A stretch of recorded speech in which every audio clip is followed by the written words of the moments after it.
اللہ من الشیطان الرجیم بسم اللہ الرحمن الرحیم وَيَقُولُ الَّذِينَ آمَنُوا لَوْلَا نُزِّلَتْ سُورَةٌ فَإِذَا أُنزِلَتْ سُورَةٌ مُحْكَمَةٌ وَذُكِرَ فِيهَا الْقِتَالُ رَأَيْتَ الَّذِينَ فِي قُلُوبِهِم مَّرَضٌ يَنظُرُونَ إِلَيْكَ نَظْرَ الْمَغْشِيِّ عَلَيْهِ مِنَ الْمَوْتِ فَأَوْلَىٰ لَهُمْ طَاعَةٌ وَقَوْلٌ مَّعْرُوفٌ فَإِذَا عَزَمَ الْأَمْرُ فَلَوْ صَدَقُوا اللَّهَ لَكَانَ خَيْرًا لَّهُمْ فَهَلْ عَسَيْتُمْ إِن تَوَلَّيْتُمْ أَن تُفْسِدُوا فِي الْأَرْضِ وَتُقَطِّعُوا أَرْحَامَكُمْ أُولَٰئِكَ الَّذِينَ لَعَنَهُمُ اللَّهُ فَأَصَمَّهُمْ وَأَعْمَىٰ أَبْصَارَهُمْ أَفَلَا يَتَدَبَّرُونَ الْقُرْآنَ أَمْ عَلَىٰ قُلُوبٍ أَقْفَالُهَا إِنَّ الَّذِينَ ارْتَدُّوا عَلَىٰ أَدْبَارِهِم مِّن بَعْدِ مَا تَبَيَّنَ لَهُمُ الْهُدَى الشَّيْطَانُ سَوَّلَ لَهُمْ وَأَمْلَىٰ لَهُمْ ذَٰلِكَ بِأَنَّهُمْ قالوا للذين كرهوا ما نزل الله سنطيعكم في بعض الأمر والله يعلم إسرارهم فكيف إذا توفتهم الملائكة يضربون وجوههم وأدبارهم ذلك بأنهم اتبعوا ما أسخط الله وكرهوا رضوانه فأحبط أعمالهم۔ اور جو لوگ ایمان لائے وہ کہتے ہیں کہ کوئی صورت نازل کیوں نہیں کی گئی، پھر جب کوئی محکم صورت، بالکل جچی تلی صورت نازل کی جاتی ہے جس میں قتال کا بھی ذکر کیا جاتا ہے، تو آپ اس وقت ان لوگوں کو جن کے دلوں میں روگ ہے دیکھیں گے کہ وہ آپ کی طرف اس شخص کی طرح دیکھیں گے جس پر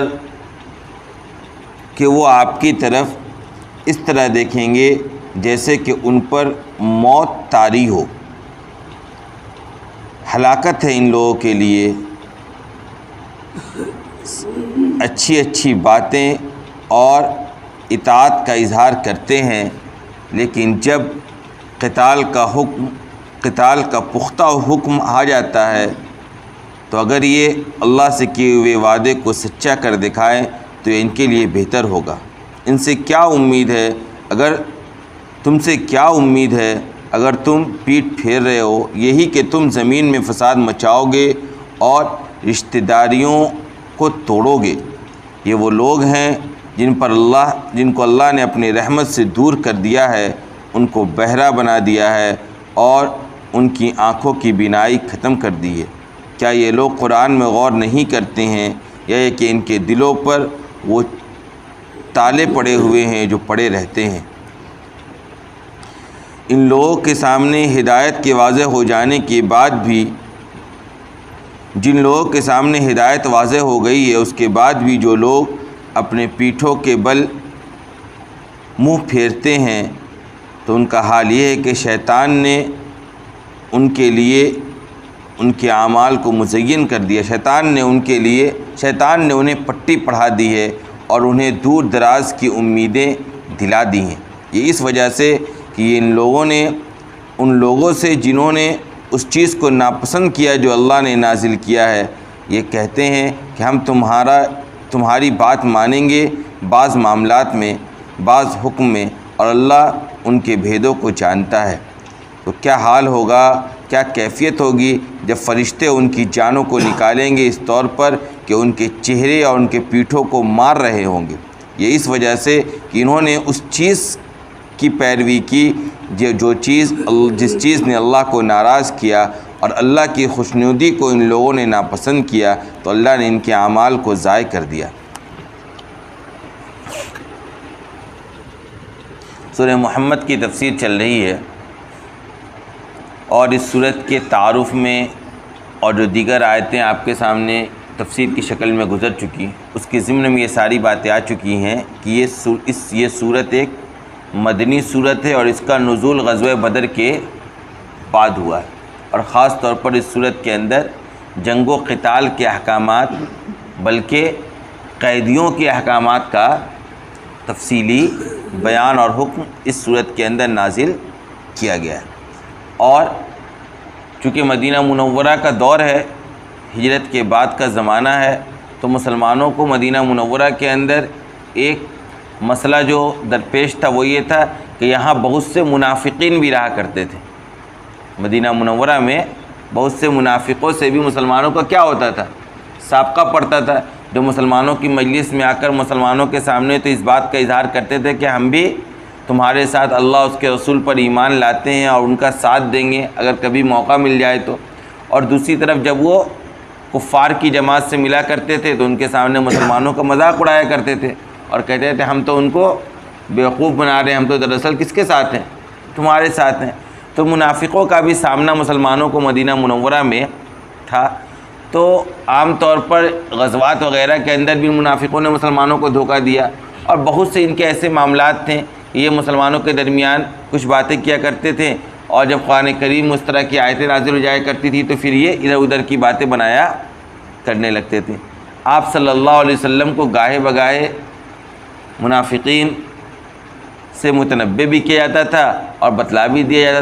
جاتا تھا کہ آپ کی جماعت میں کون کون لوگ نفاق اپنے دلوں کے اندر چھپائے ہوئے ہیں۔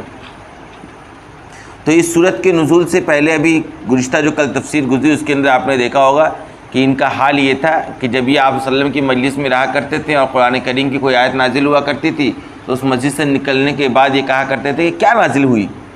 یعنی اس طریقے سے گفتگو کرتے تھے گویا یہ باور کرانا چاہتے تھے کہ ہم تو ان کی مجلس میں موجود تھے، اس کے باوجود ہم نے توجہ نہیں دی ان کے اوپر کیا ہو رہا تھا۔ یعنی کسی مجلس کی اہمیت کو گھٹلانے کے لیے آدمی کہہ سکتا ہے کیا ہو رہا تھا وہاں، یعنی آپ بیٹھے ہوئے تھے 4 گھنٹے سے اس مجلس میں، لیکن نکلنے کے بعد کہہ رہے ہیں کہ وہاں کیا ہو رہا تھا بھائی، یعنی مطلب آپ کا کہنے کا مطلب یہ ہے کہ بالکل یوں ہی بیکار کی مجلس تھی، یا یہ کہنا چاہ رہے ہیں کہ اس قابل مجلس نہیں تھی کہ میں اس میں توجہ دوں۔ یہ ان منافقوں کا حال تھا، ہے نا، قرآن کے پیچھے آیت آئی نا وَمِنْهُمْ مَنْ يَسْتَمِعُ إِلَيْكَ، کہ بعض وہ لوگ ہیں یعنی منافقین جو آپ کی طرف بالکل کان لگا کر کھڑے رہتے ہیں، ساری باتیں سنتے ہیں، حتیٰ اذا خرجوا من عندك قالوا للذین اوتوا العلم ماذا قال آنفا، یہاں تک کہ جب وہ آپ کے پاس سے نکلتے ہیں باہر جاتے ہیں تو فوراً علم والوں سے کہتے ہیں کہ ابھی کیا کہا انہوں نے، کیا اترا ان کے اوپر، کیا نازل ہوا ہے، ہم نے کوئی توجہ ہی نہیں دی۔ قرآن نے کہا کہ ان کا حال یہ کہ اللہ نے ان کے دلوں کے اوپر کیا لگا دیا ہے،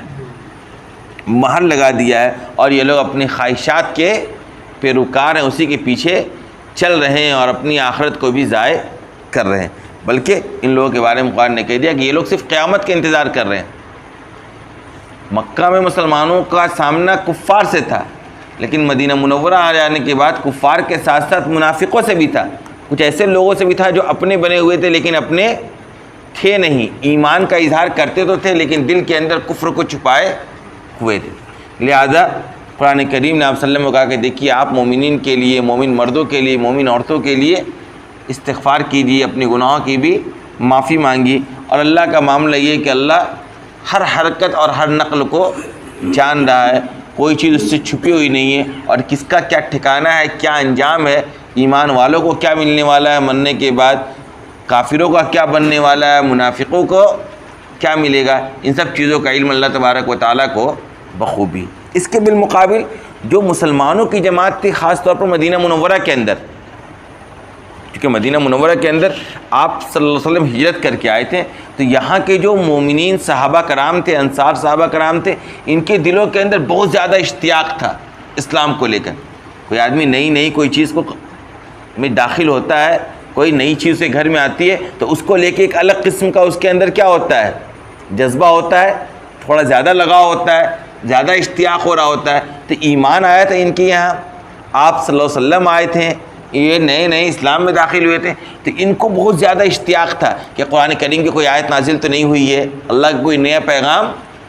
تو نہیں آیا ہے۔ یہ بھی اس انتظار میں رہا کرتے تھے، جس طریقے سے منافقین بھی کان لگا کر سنتے تھے لیکن اس کے بعد بے توجہی کا اظہار کرتے تھے، اس کے بالمقابل جو سچے اور مخلص مومن اور مسلمان تھے ان کے دلوں کے اندر دن بدن اشتیاق بڑھتا چلا جا رہا تھا، محبت اسلام سے بڑھتی چلی جا رہی تھی۔ وہ ہر دن اس بات کا انتظار کرتے تھے کہ کوئی اللہ کا حکم تو نہیں آ گیا، اور خاص طور پر جہاد کے اندر جن مسلمانوں کو شریک ہونے کا موقع نہیں ملا تھا، خاص طور پر ہوا یہ تھا کہ غزوہ بدر کا پورا جو پس منظر ہے آپ کو معلوم ہے، کوئی پری پلان جنگ ہوا نہیں تھا۔ آپ صلی اللہ علیہ وسلم تو نکلے تھے ابو سفیان کے قافلے کے تعاقب میں، لیکن وہ قافلہ نکل جاتا ادھر ابو جہل کا قافلہ آ کر مسلمانوں سے بھڑ جاتا ہے، تو اتفاقاً جنگ ہو جاتی ہے۔ مسلمان تیاری سے جنگ سے نکلے نہیں تھے، تو اس موقع پر جب اتفاقاً جنگ ہوتی ہے، باضابطہ تیاری سے مسلمان نکلے نہیں تھے، تو بہت سے صحابہ کرام مدینہ منورہ میں رہ گئے تھے، ساتھ گئے نہیں تھے۔ اب جب جنگ ہو گئی، مسلمانوں کو فتح حاصل ہو گئی، اس کے بعد بشارتیں کی آیتیں نازل ہوئیں، بدر میں شریک ہونے والوں کے لیے بشارتوں کی جب جھڑی نکلنے لگی، تو اس کے بعد بہت سے وہ مسلمان جو غزوہ بدر میں شریک نہیں ہوئے تھے، ان کے دل کے اندر یہ تمنا جاگنے لگی، کاش ہمیں پھر موقع مل جائے، پھر جہاد کا حکم آ جائے تو ہم بھی اللہ کے راستے میں کیا کریں گے، اپنی جانوں کے قربانی کا نذرانہ پیش کریں گے۔ تو اس انتظار میں بہت سے مخلص مومنین ہمیشہ رہتے تھے کہ اللہ کا کوئی حکم آ جائے، کوئی آیت نازل ہو جائے اور اس کے اندر جہاد کا ہمیں حکم دے دیا جائے۔ لہٰذا انہیں مومنین کا تذکرہ کیا جا رہا، کہا گیا وَيَقُولُ الَّذِينَ آمَنُوا لَوْلَا نُزِّلَتْ سُورَةٌ، ایمان والے کہتے ہیں کوئی صورت کیوں نہیں نازل کی جا رہی ہے، یعنی کوئی صورت نازل ہو جائے، اللہ کا کوئی حکم آ جائے، ہمیں جہاد کی اجازت دے دی جائے، ہم بھی اللہ کے راستے میں جا کر کیا کریں، قربانی پیش کریں۔ فَإِذَا أُنزِلَتْ سُورَةٌ مُحْكَمَةٌ وَذُكِرَ فِيهَا الْقِتَالُ رَأَيْتَ الَّذِينَ فِي قُلُوبِهِم مَّرَضٌ يَنظُرُونَ إِلَيْكَ نَظْرَ الْمَغْشِيِّ عَلَيْهِ مِنَ الْمَوْتِ فَأَوْلَىٰ لَهُمْ۔ اب جب یہ مومنین کیا کرتے تھے، اپنے اس اشتیاق کا اظہار کیا کرتے تھے کہ اللہ کا کوئی حکم آ جاتا، جہاد کا حکم ہو جاتا، تو یہ منافقین بھی ساتھ میں یہ کام کیا کرتے تھے، اپنے ایمان کو دکھلانے کے لیے، اپنے نفاق کو چھپلانے کے لیے ان مومنین کے ساتھ کھڑے تھے، ہاں بھائی کوئی آ جائے آیت ہم بھی کیا کریں گے، اللہ کے راستے میں جہاد کریں گے، حالانکہ دل میں کیا تھا، ان کا نفاق چھپا ہوا تھا۔ تو قرآن چونکہ ان کی منظر کشی کر رہا کہ ان کی حالت کیا ہے دیکھ لیجئے، فَإِذَا أُنزِلَتْ سُورَةٌ مُحْكَمَةٌ وَذُكِرَ فِيهَا الْقِتَالُ، تو جب کوئی ایسی صورت نازل ہوتی تھی جو بالکل جچی تلی ہوتی تھی، بالکل محکم ہوتی تھی، جس کے اندر قتال کا ذکر ہوتا تھا، یعنی باضابطہ جہاد کا جس کے اندر مسلمانوں کو اجازت دی جاتی تھی، تو اب دیکھیے منافقین کا کیا حال ہوتا تھا، اس کو قرآن نے نقل کیا یہاں پر۔ وہ تو مومنین جن کے دلوں میں اشتیاق تھا تو کہا کرتے تھے کوئی آیت نازل ہو جائے، ہوتی تو خوش ہوتے تھے، لیکن اصل قرآن کریم مدینہ منورہ کے اندر منافقین کی پردہ کو بھی بار بار فاش کرتا ہے، یعنی منافقین کی حالت کیا ہے، ان کی حقیقت کیا ہے، اس کو بھی بار بار آپ صلی اللہ علیہ وسلم اور مومنین صحابہ کرام کے سامنے ظاہر کرتا رہتا ہے تاکہ مسلمان دھوکے میں نہ پڑے۔ کہا دیکھو رأیت الذین فی، جب اس طرح کی آیت نازل ہوتی ہے جس کے اندر جہاد کا حکم ہوتا ہے، تو آپ دیکھیں گے اس وقت ان لوگوں کو جن کے دلوں کے اندر روگ ہے، یعنی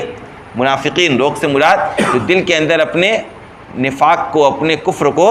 چھپائے ہوئے ایمان کا اظہار کرتے ہیں، آپ ان کو دیکھیں گے جب اس طرح کی آیت نازل ہوتی تھی جہاد کی اور قتال کی، کہ وہ لوگ آپ کی طرف ایسی نظروں سے دیکھتے تھے جیسے ایک ایسا شخص ہو جس کے اوپر موت طاری ہو رہی ہو، اور وہ جس طریقے سے دیکھتا ہے نا، ایک انسان ہے جو ایک دم موت کا سامنا کر رہا ہے، ایک بڑے حادثہ کا سامنا کر دو، کس طرح دیکھتا ہے لوگوں کی طرف، اسی طرح یہ دیکھنے لگتے تھے آپ صلی اللہ علیہ وسلم کی طرف، لگتا تھا کہ ان کے اوپر کیا ہو گیا، پہاڑ ٹوٹ گیا۔ بھائی ابھی تو کہا کرتے تھے مسلمان مخلص مسلمانوں کے ساتھ کھڑے ہو کر کہ کوئی آیت آ جائے جہاد کی،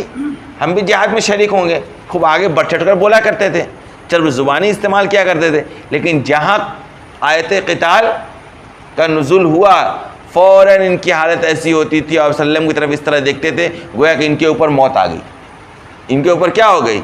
موت آ گئی۔ قرآن نے کہا فَأَوْلَىٰ لَهُمْ، ان کے لیے ہلاکت ہی ہلاکت ہے، ان منافقین کے لیے کیا ہے، ہلاکت اور تباہی اور بربادی ہی بربادی۔ کیوں؟ طاعۃ و قول معروف فَإِذَا عَزَمَ الْأَمْرُ فَلَوْ صَدَقُوا اللَّهَ لَكَانَ خَيْرًا لَهُمْ،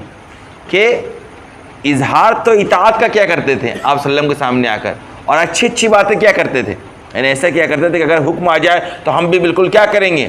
آپ کی اطاعت کریں گے، آپ کو حکم پر لبیک کہیں گے، اپنی جانوں کا قربانی پیش کر دیں گے، اور اچھی اچھی باتیں آ کر مسلمانوں کے سامنے آپ صلی اللہ علیہ وسلم کے سامنے کیا کرتے تھے، فَإِذَا عَزَمَ الْأَمْرُ، اور جب قتال کا پختہ حکم اتر آتا تھا اللہ تبارک و تعالیٰ کی طرف سے، آیت نازل ہو جاتی تھی، بس دیکھیے اب ان کی حالت بدل جاتی تھی۔ باتیں تو بڑی بڑی کیا کرتے تھے، اس طریقے سے آپ صلی اللہ علیہ وسلم کے سامنے گفتگو کیا کرتے تھے گویا کہ بس آپ کے اشارے کا یہ کیا ہے، منتظر ہیں، آپ اشارہ کریں اور یہ اپنی جانوں کی قربانی پیش کرنے کے لیے میدان جہاد میں کھڑے ہو جائیں۔ باتیں تو یہ تھی، لیکن جب اللہ کا حکم آ جاتا تھا جہاد والا تو قرآن نے کہا فَلَوْ صَدَقُوا اللَّهَ لَكَانَ خَيْرًا لَهُمْ، اس حکم آ جانے کے بعد اگر یہ لوگ اللہ سے کیے ہوئے وعدے کو سچا کر دکھاتے، جو یہ پہلے کہا کرتے تھے، اگر اس پر یہ لوگ سچائی سے اتر جاتے تو یہ ان کے لیے بہتر ہوتا، یہ ان کے لیے بہتر ہوتا. لیکن یہ لوگ اس سے پیٹ پھیر لیتے تھے, مکھر جاتے تھے, اللہ کا حکم آ جانے کے بعد اس کے ماننے کو تیار نہیں ہوتے تھے. تو قرآن نے کہا فَهَلْ عَصَيْتُمْ إِن تَوَلَّيْتُمْ أَن تُفْسِدُوا فِي الْأَرْضِ وَتُقَطِّعُوا أَرْحَامَكُمْ,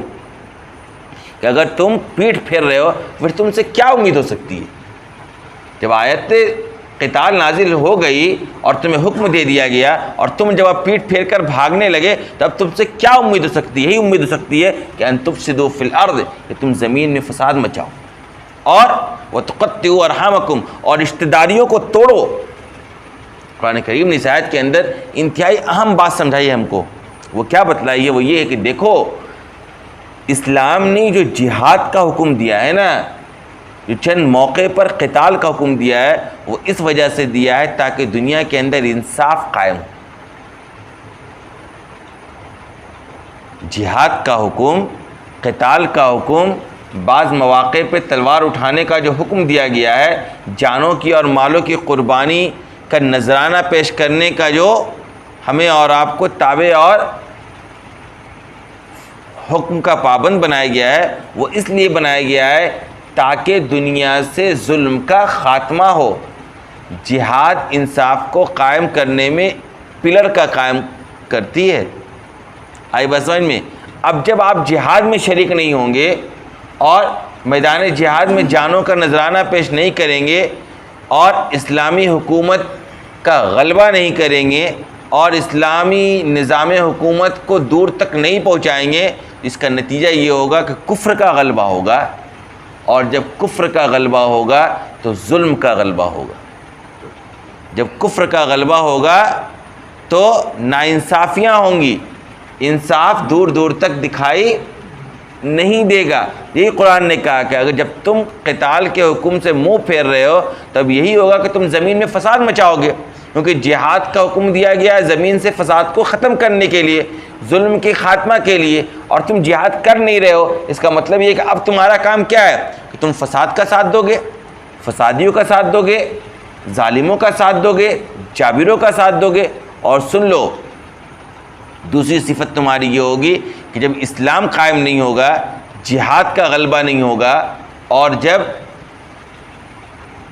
ظلم کا خاتمہ نہیں ہوگا تو فساد کے ساتھ ساتھ دوسرا جو کام ہوگا یہ ہوگا وَتُقَطِّعُوا أَرْحَامَكُمْ, رشتہ داریاں توڑی جائیں گی,